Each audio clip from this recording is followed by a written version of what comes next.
नमस्कार, मैं राकेश परमार और आप देख रहे हैं महत्वपूर्ण मुद्दा। मित्रों, महत्वपूर्ण मुद्दे में आज सबसे महत्वपूर्ण विषय है कि आखिर क्यों किसी भी मुसलमान को आप अलग करके नहीं देख सकते। मुसलमान भारत का हो, लीबिया का हो, सीरिया का हो, इराक का हो, ईरान का हो, या 57-58 देश में जो मुस्लिम देश घोषित हैं, उनमें से किसी भी एक देश का अगर मुसलमान है तो वो सब एक है। आज भारत में नुपुर शर्मा नाम की एक युवा नेत्री, जो भारतीय जनता पार्टी की राष्ट्रीय प्रवक्ता थी, दिल्ली में अरविंद केजरीवाल के विरुद्ध चुनाव लड़ी थी। युवा होनहार पढ़ी लिखी और समझदार लड़की को जिस तरह से अपमानित किया जा रहा है, जिस बात के लिए उस पर केस निंदा, यहां तक कि पार्टी से बर्खास्तगी तक कर दिया गया है, वो बात मुस्लिम स्कॉलर समय समय पर कहते आए हैं और कहते हैं। उनका कहना है कि ये कुरान में वर्णित है, लिखा है। क्या मामला है मैं नहीं कहूंगा, क्योंकि नुपुर शर्मा के साथ मैं भी जेल में नहीं जाना चाहता। लेकिन मैं एक बात आपसे जरूर कहना चाहूंगा कि आखिर ऐसा क्या है कि दुनिया भर का मुसलमान अपने देश को दारुल हरम समझता है या दारुल उलूम समझता है। ये बात हमेशा चर्चा का विषय रहा है। मुसलमान के लिए देश कोई कंसेप्ट नहीं है। तब आप कहेंगे कि भाई, इस देश की आज़ादी में बहुत से मुसलमानों ने कुर्बानी दी। बिल्कुल दी। देश की आज़ादी हिंदू मुस्लिम सबने मिलकर लड़ा, बिल्कुल लड़ा, इसमें कहीं कोई दो राय नहीं है। लेकिन वो तब था जब मामला उनके इष्ट पर नहीं आया था। ये ध्यान देने वाली बात है। आज़ादी के लड़ाई में या भारत पाकिस्तान के लड़ाई में मुसलमान हमेशा से भारत का साथ दिया है, देता है और आगे भी देगा। मुझे कतई रत्ती भर भी इस बात का संदेह नहीं है कि अगर आज भारत और पाकिस्तान में युद्ध छिड़ जाए तो सबसे पहले भारत का मुसलमान पाकिस्तान के विरुद्ध खड़ा होगा। लेकिन अगर इस्लाम के विरुद्ध कोई लड़ाई छिड़ जाए तो वो मुसलमान के साथ खड़ा होगा, हिंदुस्तान के साथ खड़ा नहीं होगा। ये भी स्पष्ट है। हम इन्हीं विषयों पर चर्चा करने के लिए आज आपके सामने आए हैं और महत्वपूर्ण मुद्दा में आज हमने इन्हीं मुद्दों को उठाया है। मेरे भाई बीपी सिंह जी को बहुत बहुत नमस्कार। आजकल आप भोलेनाथ के शरण में हैं, महादेव की कृपा आप पर बनी रहे। जैसे ही आपका पवित्र चरण महाराज के नगरी में पड़ा, वहां भव्य शिवलिंग प्रकट हुआ है, जो सदियों से दफन किया गया था, छुपाया गया था। लेकिन हमारे भाई बीपी सिंह के वहां जाने से महादेव स्वयं प्रकट हो गए। ये आपके जाने का प्रतिफल है या महादेव का आपके ऊपर आशीर्वाद है, ये तो महादेव जाने। बीपी भाई को नमस्कार। मित्रों, एक बात ध्यान देने वाली बात है कि कतर के राजनयिकों ने हमारे राजदूत को तलब किया और नुपुर शर्मा के विरुद्ध बड़ा से बड़ा और कड़ा से कड़ा कानूनी कार्रवाई करने का निर्देश दिया, आदेश दिया, हुक्म दिया। कतर की हैसियत जानते हैं क्या है? कतर की पूरी हैसियत जितनी होगी, धन संपत्ति, तेल वेल सब दाम जोड़ करके, उतना अगर बढ़िया से जांच कर लिया जाए तो अरविंद केजरीवाल के मंत्रियों ने घोटाला कर रखा है। अभी हालांकि खुल रहा है, वो आएगा।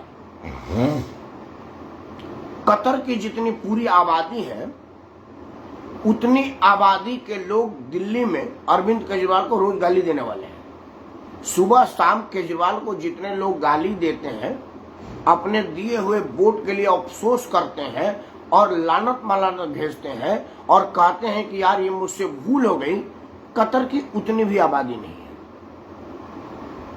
हैसियत तो हमने आपको बताई दिया कि जितना उसकी आर्थिक हैसियत है, उतना तो हमारे एक एक नेता घोटाला करके बैठे हुए हैं, उनके तिजोरी में कैद है। तब सवाल है कि कतर ने इतनी हैसियत, हिम्मत, औकात कहां से लाया? कि वो हमारे भारत लोकतांत्रिक 135 करोड़ देशवासियों को के उस राजनयिक को बुलाने की हिम्मत किया? तब जबकि कतर वही देश है जो हमारे पूजनीय देवी देवताओं के नग्न तस्वीर बनाने वाले उस कमीने हरामी को अपने देश की नागरिकता दिया। उस वक्त उसको देवी देवताओं के नग्न तस्वीर में कोई बुराई नहीं लगी। और जब नुपुर शर्मा ने एक सच्चाई से दुनिया को अवगत कराया, जो सच्चाई है, और इस्लामिक विद्वान लोग कहते हैं, जाकिर नाइक का वीडियो आजकल तैर रहा है कि जाकिर नाइक ने कहा है कि हाँ ये बात सत्य है, वही बात जो नुपुर शर्मा कह रही है। तो क्या ये नुपुर शर्मा कह रही है इसीलिए अपराध हो गया? जाकिर नाइक कह रहा है तो वो पुराने पाक है। तो क्या नुपुर शर्मा एक बहाना है भारत को आंख दिखाना है? मौका चाहे जो भी हो, क्योंकि जिस मुद्दे पर आज सारे इस्लामिक राष्ट्र एक हो गए हैं वो मुद्दा तो कुरान में वर्णित है और समय समय पर उनके अपने लोग इस बात को कहते हैं। तो फिर नुपुर शर्मा के नाम पर इस तरह का बवाल क्यों? ये सवाल बनता है कि नहीं? उन्हीं सवालों पर आपके सामने आया हूं अपना बात रखने के लिए। मित्रों, किसी भी बात को रखने से पहले एक बात आपको बताऊं कि नुपुर शर्मा का विरोध दुनिया के 57 इस्लामिक राष्ट्र ही नहीं कर रहे हैं, भारत का 100% मुसलमान कर रहा है और 100% मोदी विरोधी कर रहे हैं। ये ध्यान देने वाली बात है। नुपुर शर्मा का विरोध दुनिया भर के सारे इस्लामिक राष्ट्र कर रहे हैं, भारत का 100% मुसलमान कर रहा है और भारत का 100% मोदी विरोधी हिंदू कर रहा है। ये वो हिंदू है जिनको अपने देवी देवताओं के नग्न तस्वीर बनाने पर कोई ऐतराज नहीं है, वो उसको विचारों की स्वतंत्रता कहते हैं, लेकिन नुपुर शर्मा के बयान पर बवाल काटते हैं। ये वो हिंदू है जिनको माता सीता को अपशब्द कहने में कोई ऐतराज नहीं है, विचारों की स्वतंत्रता कहते हैं, लेकिन अगर कोई इस्लाम के विरुद्ध बात कह दिया जाए तो उसको इस्लाम के विरुद्ध हमला कहते हैं। और ये सब कहने वाले हिंदू हैं, क्योंकि 100% मुसलमान तो इस्लाम के विरुद्ध सुन ही नहीं सकता। उसके दीन में ये आदेश दिया, दीन ने आदेश दिया है। लेकिन जो हमारे लोग हैं, जो हमारे ईश्वर को मानते हैं, जो सूर्य उपासना करते हैं, जो महावीर जी की पूजा करते हैं, हनुमान चालीसा गाते हैं, कोट के ऊपर जनेऊ पहनते हैं, वो भी हमारे देवी देवताओं के नग्न तस्वीर बनाने को कोई ऐतराज नहीं करते, वो खून नहीं खोलाते। हमारे देश की स्थिति यह है कि राजस्थान का एक सिरफिरा मौलाना पुलिस की उपस्थिति में आंखें निकाल करके गोटियां खेल जाऊंगा, हाथ उठाओगे तो हाथ काट लूंगा, जुबान हिलाओगे तो जुबान काट लूंगा, जैसा बात कह रहा है उस पर कोई विरोध प्रदर्शन भी नहीं हुआ, एक स्टेटमेंट भी नहीं है। अगर यही बात मैं कह दूं कि अगर वो मौलाना हमारे देवी देवताओं के विरुद्ध कोई बात कहता है तो उसका हाथ काट दिया जाएगा, उसकी आंखें निकाल ली जाएगी, उसकी जुबान काट दी जाएगी, तो ये वीडियो बयान चलने के पहले ही, बंद होने से पहले पुलिस मेरे घर का दरवाजा खटखटा देगी कि राकेश परमार का बिगड़ा बोल हत्या की बात टीवी पर स्वीकारा। अखिलेश भाई को नमस्कार। मित्रों, यही चीज समझने की बात है कि क्या हम अंदर अंदर खोखला हो चुके हैं, सिर्फ एक धक्का देने की बात है। क्योंकि ये प्रयोग आज नहीं है और ये प्रयोग सिर्फ भारत के विरुद्ध है ऐसा नहीं है।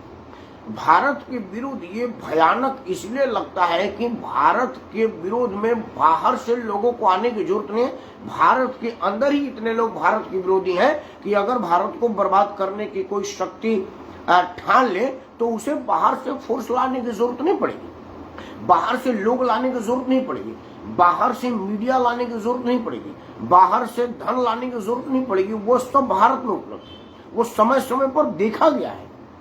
क्योंकि हमने किसी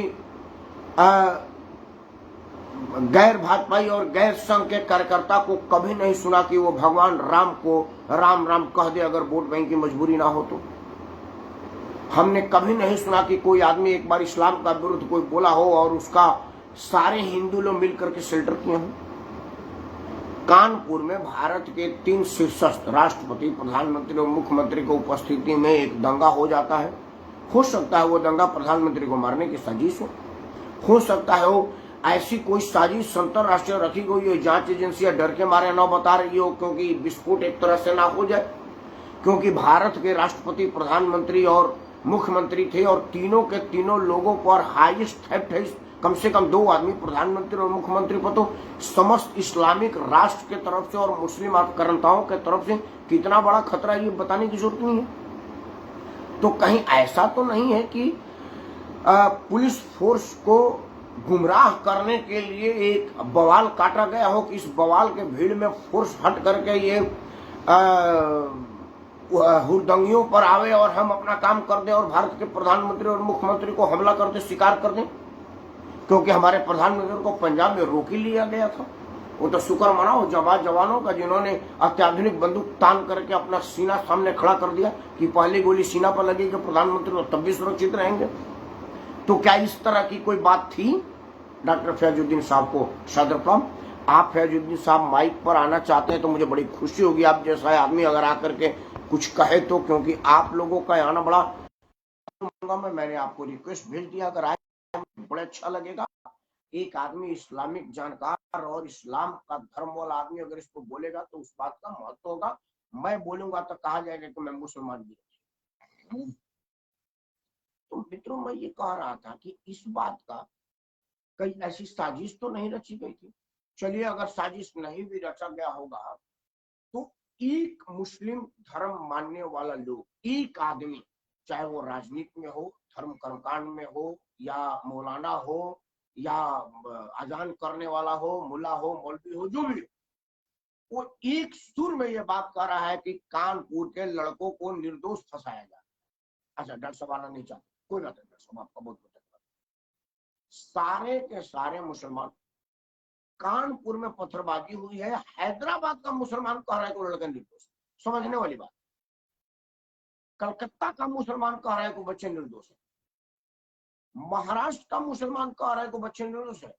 और उससे भी मजे की बात यह है कि वो जो लोगों की तस्वीर सीसीटीवी में आई है, अब वो स्वयं थाने में जा करके क्षमा मांग रहे हैं कि मुझसे गलती हो गई, मेरे को बहकाया गया था, मुझको पैसा दे करके झोंका गया था, मुझे माफ करे योगी जी, मुझसे गलती हो गई। वो लड़का स्वयं अपना अपराध स्वीकार कर रहा है, लेकिन कलकत्ता में बैठा हुआ, हैदराबाद में बैठा हुआ, बॉम्बे में बैठा हुआ, बेंगलोर में बैठा हुआ मुस्लिम धर्म गुरु और मुसलमान नेता और हिंदू नेता भी उसको निर्दोष बता, और हमारा मीडिया भाड़ की तरह से उसको इंडोर्स कर। क्या ये हमारे देश को बर्बाद करने का एक कुचक्र रचा जा रहा है? आदरणीय प्रेम नौदेवी जी को सादर प्रणाम। डॉक्टर फैजुद्दीन ने लिखा है कि कमेंट नहीं हो या हो रहा है, मैं ज्वाइन करना चाहता हूँ। आप एक बार और रिक्वेस्ट भेजिए, ज्वाइन तो हो सकते हैं आप, क्यों नहीं हो रहा है मैं नहीं समझ पा रहा हूँ। ज्वाइन होना चाहिए। एक बार देखिए डॉक्टर फैजुद्दीन, मैं चाहूंगा कि आप जैसा आदमी आवे और कहे, अगर आप कहेंगे तो मैं लिंक भेज दूंगा आपके व्हाट्सएप पर, आपको जरूर आना चाहिए।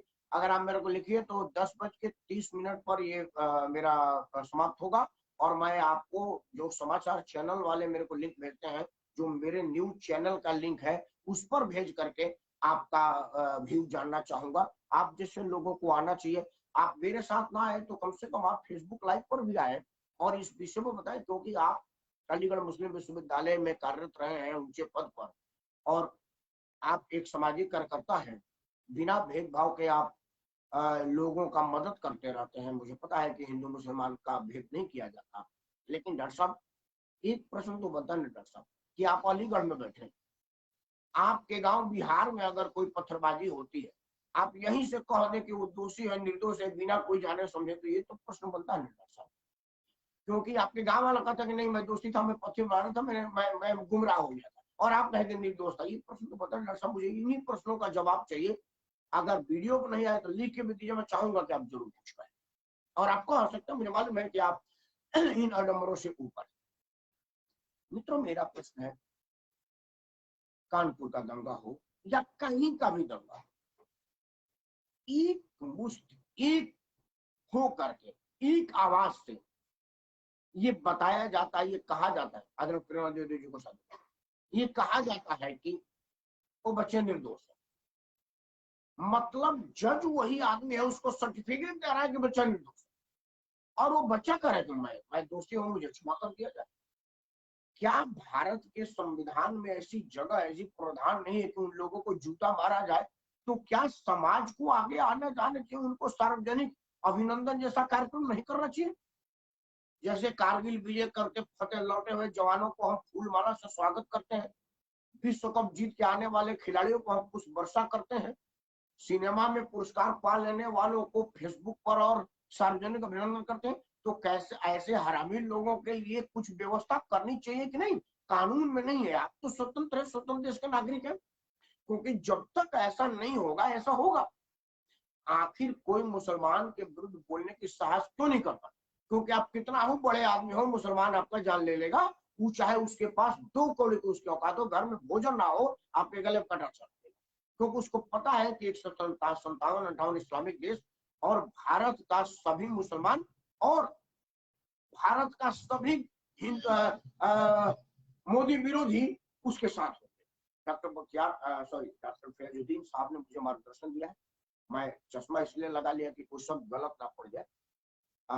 आदरणीय प्रेम द्विवेदी जी, आप पहले डॉक्टर फयाजुद्दीन के विषय में जान लीजिए। डॉक्टर फयाजुद्दीन जी वैसे रहने वाले मूलतः बिहार के हैं, लेकिन अलीगढ़ मुस्लिम विश्वविद्यालय में आप ऊंचे पद पर आसीन हैं।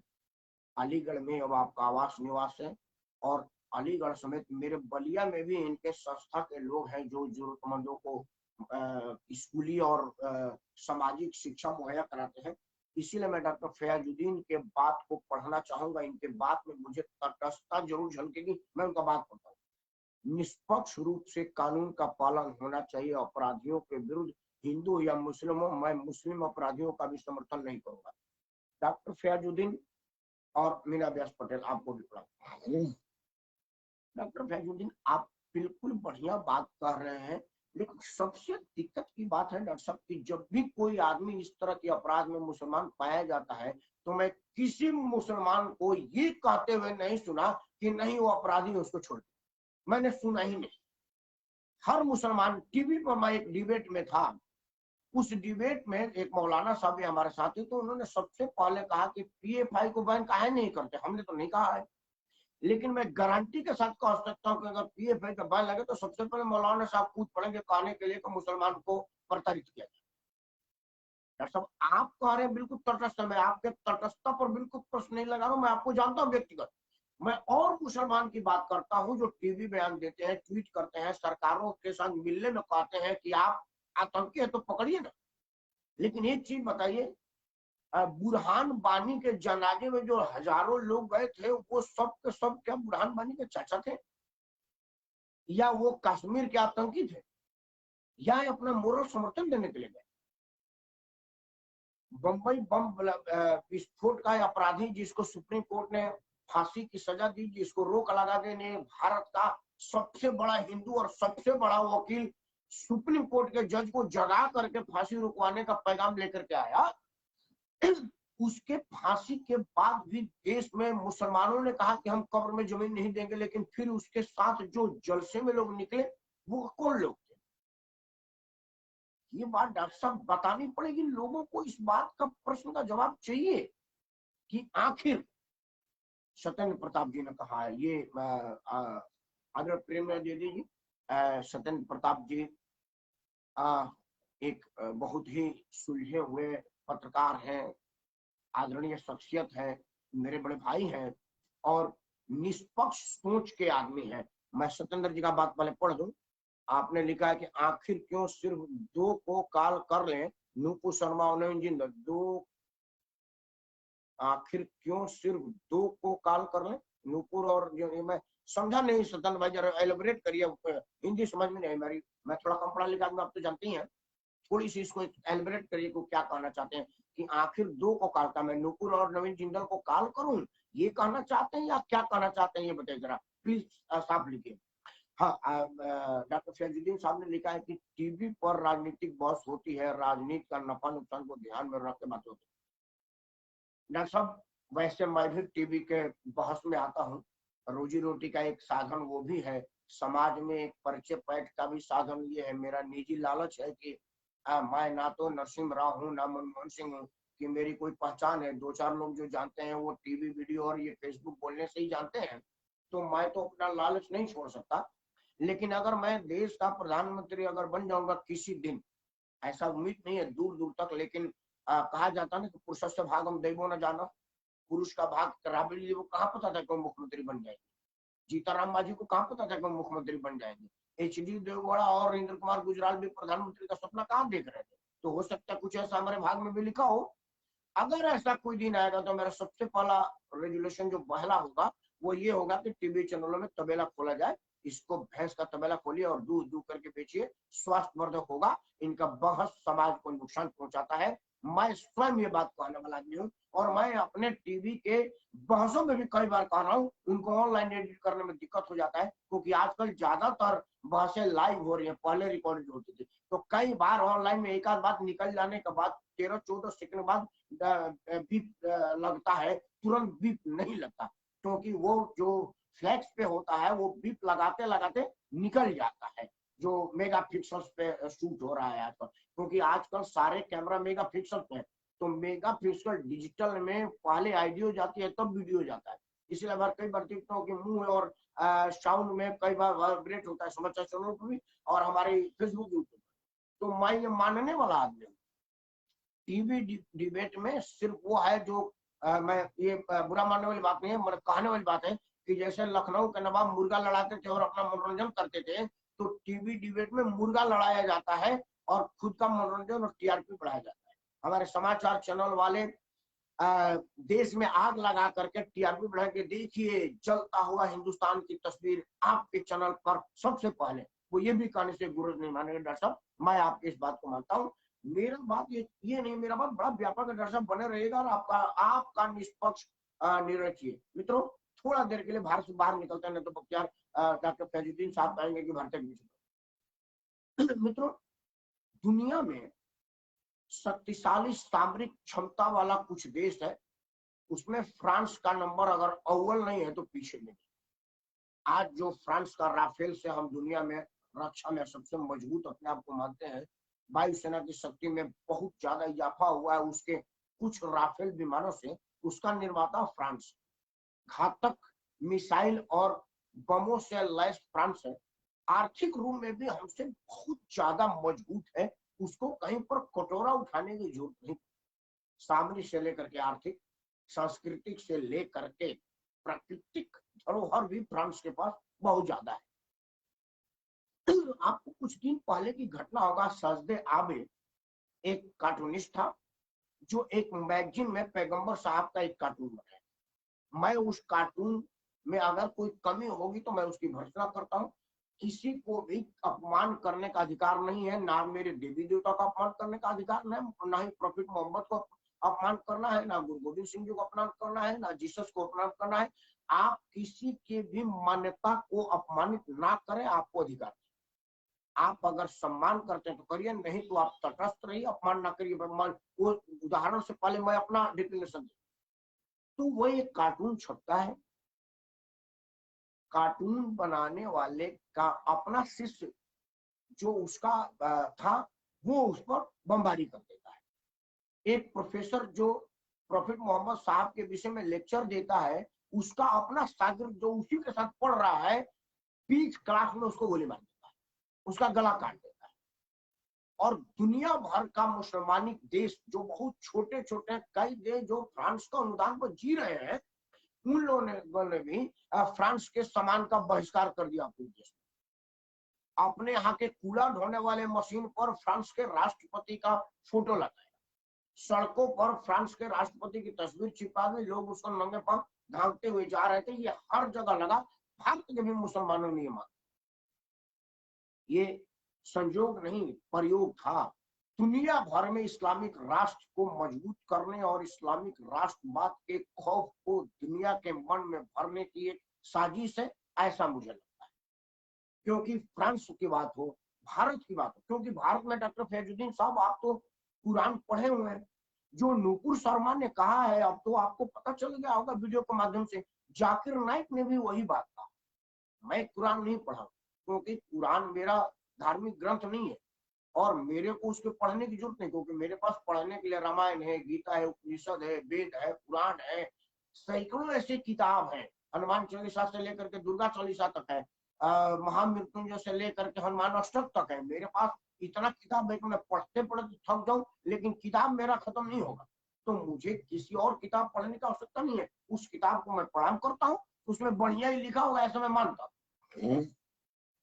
लेकिन तब जाकिर नाइक को तुरंत गोली मारी जानी चाहिए, सार्वजनिक कोड़ा मारना चाहिए, तेजाब में नहलाना चाहिए, जूते का बौछार करना चाहिए, क्योंकि जाकिर नाइक का वीडियो है तैर रहा।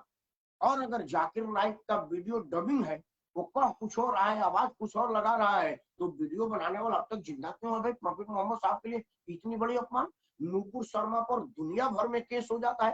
भारत का मुसलमान भी जगह जगह FIR कराया हुआ है। महाराष्ट्र में कई जगह FIR हुआ है। लेकिन उसी महाराष्ट्र में जब 3 निहत्थे साधुओं को घेर के पीट के मार दिया गया, तो किसी ने कोई विरोध प्रदर्शन नहीं किया, महाराष्ट्र का एक भी मुसलमान और गैर भाजपाई लोग। ये चिंता का विषय, ये सोचने वाली। मित्रों, वीडियो लंबा ना हो, 2 बातें और कह करके वीडियो बंद करूंगा। मैं एक बात हमेशा से सोचने पर मजबूर होता हूं कि आखिर क्यों भारत का बहुसंख्यक हिंदू के हितों की परवाह ना करते हुए मुस्लिम परस्ती में हमारे नेता डूबे हुए हैं। मैं कहता हूं भाई चलो नेताजी को वोट लेना है, और मुसलमान एक मुश्त वोट देता है। फिर कहता हूं कि जितने पत्रकार लोग हैं वो सब भी हिंदू को, अगर एक बार मैं जय श्री राम किसी चैनल पर बोल दूं तो मेरे को रोक दिया जाएगा, बंद करो। लेकिन मैं अल्लाह अकबर बोल दूं तो कहा जाएगा एक मिनट को और बढ़े, इसमें इको लगाना भूल गया। हेलो साउंड, हाँ, ये जो परमार अल्लाह अकबर बोलेंगे तो इसमें इको देना बढ़िया से। वो एक बार अल्लाह अकबर बोले 15-20 बार ला ला ला ला ला ला ला आना चाहिए। तो फिर पत्रकार को कौन से चुनाव लड़ने हैं भाई? फिर मैं सोचता हूँ कि ये पत्रकारों को हो सकता है कोई पैसा चंदा मिलता हो, क्योंकि पत्रकारिता बिकी हुई है, ये अब कोई छुपा हुआ विषय नहीं, माइक्रो साइंस नहीं है।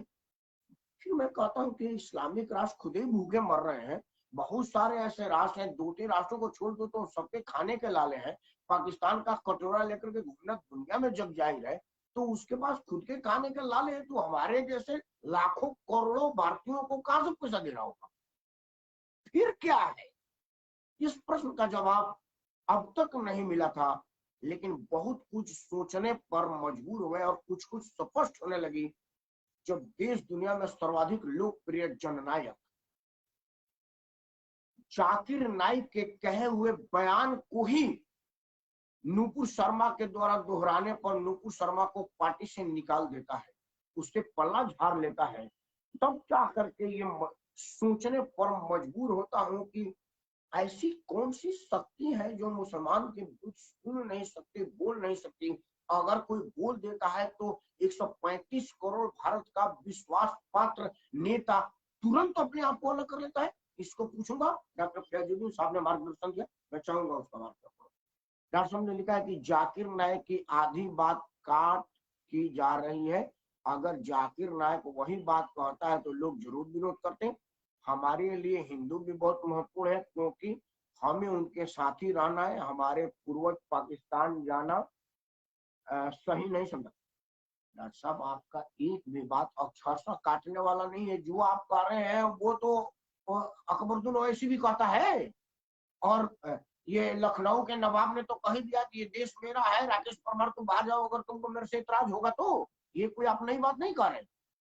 जाकिर नाइक की बात चाहे आधी काट के कही गई हो, जो वीडियो आया हुआ हो, उसी आधी बात को तो नूपुर शर्मा भी कह रही है। नूपुर शर्मा भी पूरे कुरान का पाठ तो किया नहीं। नूपुर शर्मा ने भी वही 2 बातें कही है जो जाकिर नाइक कह रहे। उन्होंने कोई तीसरी बातें नहीं कही। डॉक्टर साहब, मैं आपको अनकंफर्टेबल करना नहीं चाहता हूँ, खुद को मुसीबत में डालना नहीं चाहता। इसके आपसे पूछ नहीं रहा हूँ कि जाकिर नाइक और नूपुर शर्मा ने कहा है वो कुरान में वर्णित है कि नहीं है, क्योंकि अब हमने भी बहुत से मुसलमानों से फोन करके पूछा है, और उन लोगों ने जो कहा है उसके विषय में मैं नहीं कहूंगा, क्योंकि वो सारे मुसलमान हमारे दोस्त हैं। आपको तो पता ही है कि बहुत सारे मुसलमान मेरे बड़े अच्छे मित्र हैं, सामाजिक कार्यकर्ता होने के नाते, और जो लोगों ने कहा है उसको मैं चर्चा नहीं करूंगा, ना उनको कंफर्टेबल को ना मैं खुद को करूं। लेकिन मैं अब बात अपने भारत के प्रधानमंत्री को कर रहा हूँ। डॉक्टर साहब, इस पर अगर कुछ कहना हो तो बताइएगा कि आखिर नूपुर शर्मा के एक छोटे से बयान से 135 करोड़ देशवासियों का विश्वास पात्र नेता को झुकना क्यों पड़ा? डेनमार्क का मेंबर पार्लियामेंट, वहां का नेता ने ट्वीट किया है और उसको पिन किया है। मतलब जो भी ट्विटर खुलेगा तो उसका ट्वीट सबसे ऊपर होगा।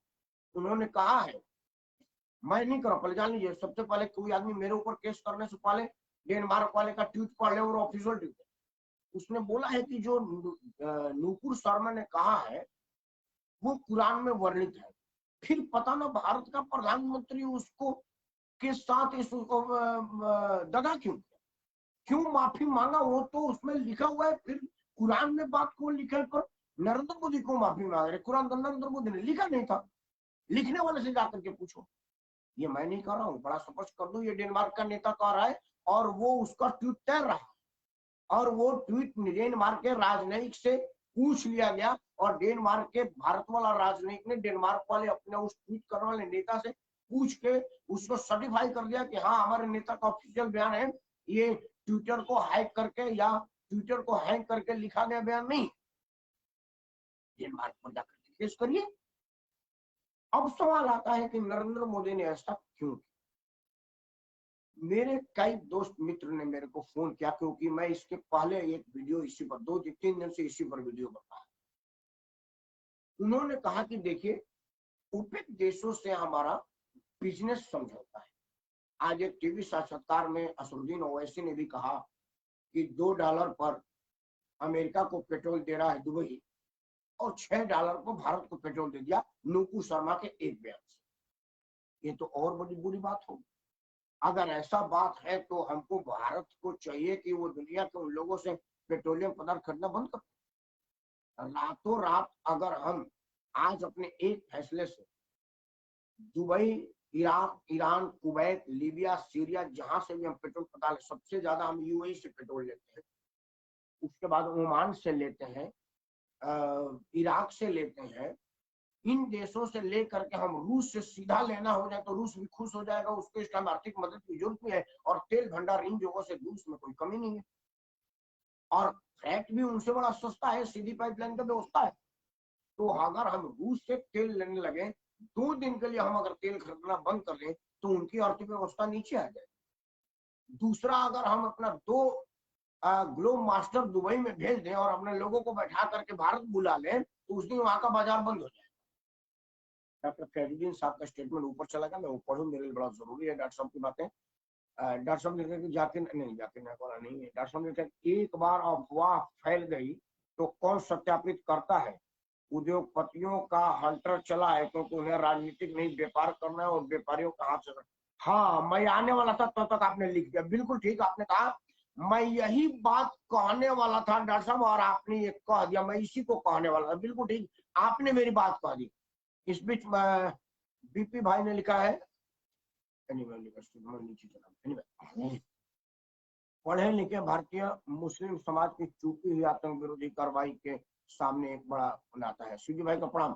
भैया सूजी सिंह जी को नमस्कार। डॉक्टर साहब की बात आया है, मैं अब और पूरा एलिब्रेट करके कहता लेकिन अब उसी को कह देता हूँ। एक बात जरूर ध्यान देने वाली बात है, डॉक्टर साहब चाहे बेशक भाजपा विरोध में ये बात कह रहे हैं, लेकिन ये बात ध्यान देने वाली है क्योंकि कतर की आबादी मेरे बनारस कमिश्नरी से भी कम है। कतर की आर्थिक स्थिति हमारे बनारस में इतने धंधा सेठ हैं जो एक एक के पास है, लेकिन कतर से हमारा तेल का व्यवसाय होता है और सीधे भारत सरकार ना खरीद करके भारत के वर्तमान सरकार के हितैषी उद्योगपति खरीद, दुबई से, ईरान से, इराक के, ओमान से जो तेल आता है भारत में, भारत सरकार के बाद अगर कोई तेल का व्यवसाय करने का ठेका किसी को मिला था तो सबसे पहले रिलायंस को मिला था और अब अडानी ग्रुप को मिला था। इस साल का पेट्रोल पंप अब करीब करीब सूख ही रहा है, बट कहीं कहीं है। तीसरा पेट्रोल पंप मुझे नहीं मालूम कि कहीं कोई है। अडानी का अब पेट्रोल पंप हर जगह दिखने लगा है रिलायंस से ज्यादा, और अडानी का नरेंद्र मोदी के ऊपर कृपा होने का कोई माइक्रो साइंस नहीं है, वो सब समझ रहे हैं।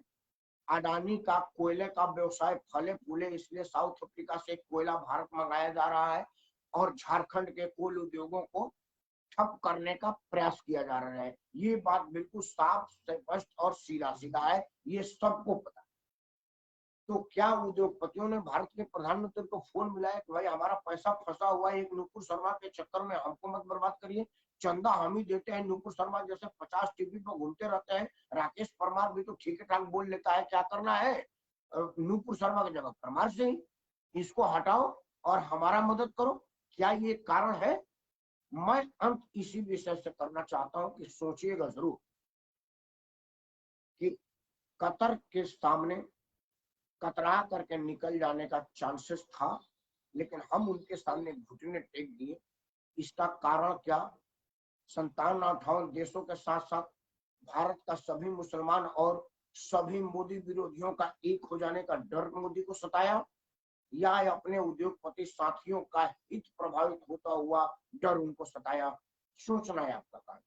लेकिन अगर इनको इसी बात को सही मान दे तो फ्रांस में अडानी ने सौदे आबे वाला मैटर में तो फ्रांस के राष्ट्रपति को दबाव में नहीं लाया होगा, क्योंकि फ्रांस में अडानी का बिजनेस है, लेकिन फ्रांस को प्रभावित करने भर की तो हैसियत उसके पास नहीं है। ये प्रश्न भी बनता है डॉक्टर साहब, क्योंकि अगर मैं मान लूं कि अडानी अंबानी के दबाव में मोदी झुके, तो क्या फ्रांस का राष्ट्रपति भी अडानी अंबानी के दबाव में झुक गया? ये प्रश्न तो बनता है, क्योंकि सौदे आबे वाला मामला में आपको पता होना चाहिए एक और देश है, बल्कि 2-3 ऐसे देश है कि किसका नाम ले, एक देश के दूतावास को ही मुसलमानों ने घेर करके आग लगा दी। और सबसे बड़ी बात है कि उस देश में 20-22 करोड़ लोग हैं और कुछ हजार मुसलमान, और कुछ हजार मुसलमानों ने राजदूत के घर को ही जला दिया, पूरे राजदूत के स्टाफ सहित उसमें आग के हवाले कर दिया। जो बाहर निकलते उनको बाहर गोली मारता। तो क्या वहां भी प्रभावित हुआ? ये बात का तो जवाब डॉक्टर साहब बनना चाहिए, निकलना चाहिए, क्योंकि मैं मानूं कि उद्योगपतियों के हित को प्रभावित होते देख प्रधानमंत्री बैकफुट पर आ गए और एक नुपुर शर्मा की कुर्बानी दे दी, बलि दे दी। ऐसा होता है क्योंकि कई बार देखा गया है कि बहुत बड़ा राजनीतिक नफा नुकसान के होते हुए छोटे प्यादों को बलि चढ़ा दी जाती है, बाद में उसको कंपनसेट कर दिया जाता है। नुपुर शर्मा के साथ भी इस तरह की चर्चा हो गई होगी कि देखो बिटिया, थोड़े दिन का बात है, हम ही ने तुमको सड़क से उठाकर केजरीवाल के विरुद्ध चुनाव लड़कर लाइमलाइट में लाए थे और हम ही तुमको और बड़ा पद देंगे। जैसे गोरखपुर के विधायक जी योगी आदित्यनाथ जी के लिए अपना सीट खाली किए तो आज राज्यसभा में चले। लक्ष्मीकांत वाजपेयी भाजपा का करेक्टर है कि वो अपने उस इलाके से जितिन प्रसाद को ला करके मंत्री बना दिया गया, हारे हुए आदमी को। लक्ष्मीकांत वाजपेयी फिर भी भाजपा का गुण गाते रहे तो उनको राज्यसभा में कंपनसेट कर दिया गया। ऐसा राजनीति में होता रहता है। लेकिन फ्रांस में भी होता है क्या? प्रश्न बनता है। और अंत में वीडियो बंद करने से पहले यही कि क्या दुनिया भर का मुसलमान दारुल उलूम मांगता है या दारुल हरम मांगता है? ये तो बनेगा, क्योंकि राष्ट्रवाद का कंसेप्ट मुसलमान में नहीं है, किताबवाद का कंसेप्ट है। वो किताब को मानता है, किसी को राष्ट्र को नहीं मानता। उसके लिए कोई अपना मातृभूमि नहीं है। अगर अल्लाह के स्थान में गुस्ताखी करता हुआ उसको प्रतीत हुआ तो अपने ही सरजमी, अपने ही हमजमी को काट देगा। उसे किताब से बड़ा कुछ नहीं। और इस विषय पर किताब के जानकारों को ही आगे आना पड़ेगा, क्योंकि कट्टरता से इराक बर्बाद हो गया, ईरान बर्बाद हो गया, लीबिया समाप्त हो गया, पाकिस्तान समाप्ति के कगार पर है। क्योंकि कट्टरता जहां जहां है वहां उन्नति प्रभावित हुई है, और जहां जहां लिबरल है वहां पर प्रगति दिखाई दे रही है। भारत इसका उदाहरण। लेकिन फिर भी गांधी जी वाला नीति को मैं नहीं मानूंगा कि कोई एक गाल पर मारे तो अब दूसरा आगे कर दीजिए, क्योंकि आज जमाना है कि लोग गाल पर मारने के बाद लात भी मारेंगे कि साला पाँव में भी तो मेरा दर्द हो रहा था। मैं तो सुभाष चंद्र बोस को मानूंगा कि जैसे वो हाथ उठाए गाल पर मारने के लिए, उसका हाथ तोड़ के दूसरे हाथ में दे दीजिए, ताकि पहला वाला टूटी चुका हुआ दूसरा वाला व्यस्त हो जाएगा तो मारेगा, और हाथ टूटने की दर्द से कराएगा तो सभी गाली देगा। मैं ये मानता हूँ और इसी को इंडोर्स करता हूँ। आप भी इसी को इंडोर्स करिए, क्योंकि अब शराफत दिखाने का जमाना है नहीं। शराफत को लोग नपुंसकता की श्रेणी में लाते हैं, और आप नपुंसक नहीं गिनने चाहते। इन्हीं शब्दों के साथ मैं फिर से बात दोहराता हूँ कि ना हिंदू राष्ट्र, ना खालिस्तान, अखंड रहे हिंदुस्तान। इन्हीं का सत्य मैं राकेश परमार आप सबको सादर करता हूँ। जय हिंद, वंदे मातरम। और कट्टरता की नाश हो, सहिष्णुता की विजय हो। कट्टरता की नाश हो, सहिष्णुता की विजय हो। कट्टरता के नाश हो, सहिष्णुता की विजय हो, कट्टरता के नाश हो, सहिष्णुता की विजय